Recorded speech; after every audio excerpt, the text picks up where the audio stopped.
Nilinaw ni Senador Grace Poe ang mga kaganapan sa kanilang pagpupulong ni Pangulong Noynoy Aquino. Nagpapasalamat din si Poe sa Pangulo dahil sa pagkonsidera sa kanya para sa 2016. Si Jade Miguel ang ating tagapagbalita.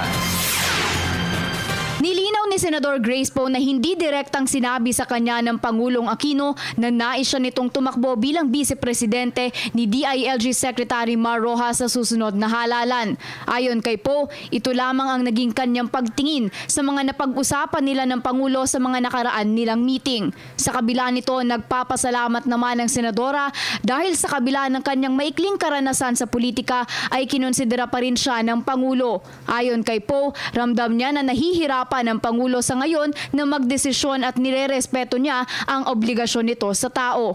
Patungkol naman sa naging pag-uusap pagkatapos ng SONA, hindi na nagbigay pa ng madetalyeng pagbabahagi ang senadora, ngunit nilinaw nito na hindi na siya tinanong ng Pangulo sa kung ano ang plano niya sa 2016.